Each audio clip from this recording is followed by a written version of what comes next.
నమస్కారం. ఈ మధ్య 2026-27 కేంద్ర బడ్జెట్ వచ్చింది కదా. అందులో జీఎస్టీకి సంబంధించి కొన్ని చాలా ముఖ్యమైన మార్పులు ప్రతిపాదించారు. ఈ మార్పుల వల్ల పన్నుల విధానం చాలా సింపుల్ అవుతుందని ప్రభుత్వం అంటోంది. మరి నిజంగా ఈ మార్పులు ఏంటి? అవి మన వ్యాపారాలపై ఎలాంటి ప్రభావం చూపిస్తాయో వివరంగా చూద్దాం. వ్యాపారం చేసే చాలామందికి ఈ పన్నుల రూల్స్ అనేవి ఒక పెద్ద తలనొప్పి. ఏది కరెక్టే, ఏది తప్పు అని తెలుసుకోవడానికే చాలా టైం పడుతుంది. ఈ సంక్లిష్టత వల్లే చాలాసార్లు గందరగోళం, జాప్యాలు జరుగుతూ ఉంటాయి. చాలామంది వ్యాపార యజమానులు ఫేస్ చేసే కామన్ ప్రాబ్లమిది. అయితే ఈ కొత్త సవరణలతో ప్రభుత్వం ఈ మొత్తం ప్రాసెస్ని సింపుల్ చేయాలని చూస్తోంది. అనవసరమైన రూల్స్ తగ్గించి వ్యాపారాలు ఈజీగా నడిచేలా ఒక మంచి వాతావరణం క్రియేట్ చేయడమే వాళ్ళ ఉద్దేశమన్నమాట. సరే, ఇంతకీ ఆ మార్పులేంటో ఇప్పుడు చూసేద్దాం.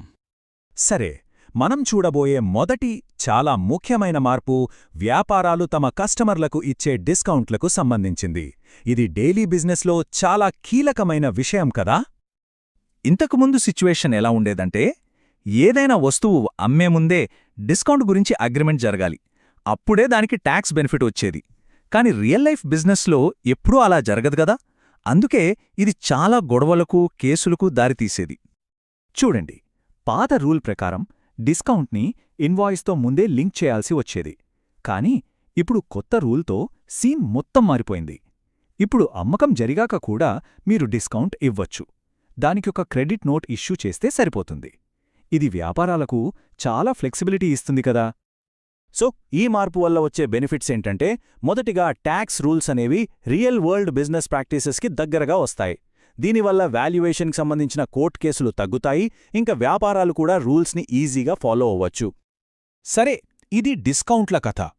ఇక తర్వాతి ముఖ్యమైన సంస్కరణ చూద్దాం. ఇది వ్యాపార యజమానులకు వాళ్ల డబ్బుని వేగంగా తిరిగిచ్చే విషయం. అదే ట్యాక్స్ రీఫండ్ ప్రాసెస్.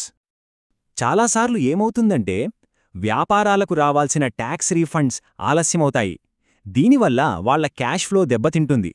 అంటే వాళ్ల డబ్బే సిస్టంలో ఇరుక్కుపోయి సప్లయర్స్కి పేమెంట్స్ ఆగిపోవడం, కొత్త స్టాక్ కొనలేకపోవడం లాంటి ఇబ్బందులొస్తాయి.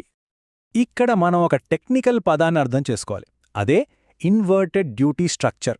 పేరు చూసి కన్ఫ్యూజ్ అవ్వకండి. చాలా సింపుల్. అంటే ఏంటంటే, ఒక బిజినెస్ ముడి సరుకులు కొనడానికి కట్టే ట్యాక్సు వాళ్ళు తయారు చేసిన ఫైనల్ ప్రొడక్ట్ మీద కట్టే ట్యాక్స్ కంటే ఎక్కువగా ఉండటం అన్నమాట. ఒక బేకర్ బ్రెడ్ మీద కన్నా పిండి మీదే ఎక్కువ ట్యాక్స్ కట్టడం లాంటిది. సో ఈ ప్రాబ్లంకి సొల్యూషన్గా ప్రభుత్వం ఇప్పుడొక కొత్త ప్రాసెస్ తీసుకొచ్చింది. దీని ద్వారా వ్యాపారాలు తమ రీఫండ్లో కొంత భాగాన్ని ప్రొవిజనల్గా, అంటే తాత్కాలికంగా, ఎక్కువ వెయిట్ చేయకుండానే పొందొచ్చు.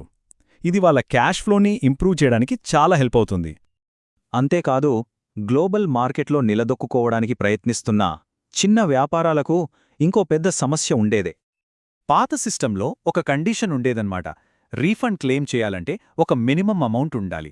దీనివల్ల తరచుగా చిన్న చిన్న వాల్యూ ఉన్న సరుకులు ఎక్స్పోర్ట్ చేసేవాళ్లకి రీఫండ్ రావడం చాలా కష్టమయ్యేది.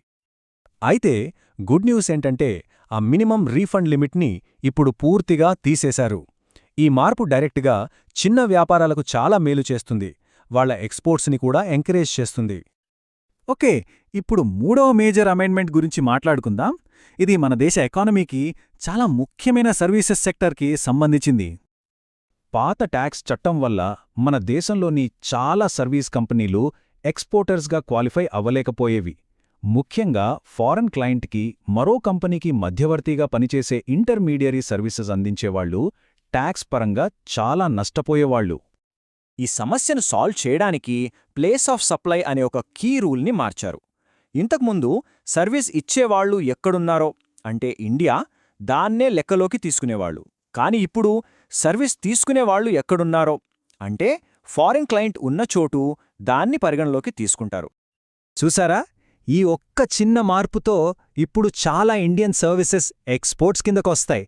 ఇది మన సర్వీస్ ప్రొవైడర్స్ని గ్లోబల్ స్టేజ్లో మరింత కాంపిటేటివ్గా మారుస్తుంది.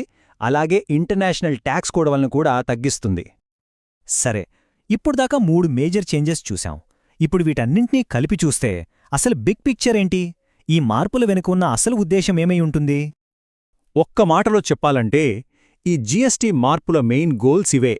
ఇవి బిజినెస్ ఫ్రెండ్లీగా ఉన్నాయి, క్యాష్ ఫ్లోని ఇంప్రూవ్ చేస్తాయి, లీగల్ గొడవలను తగ్గిస్తాయి, ఇంకా ఇండియాని గ్లోబల్గా మరింత కాంపిటేటివ్గా మార్చాలని టార్గెట్ పెట్టుకున్నాయి.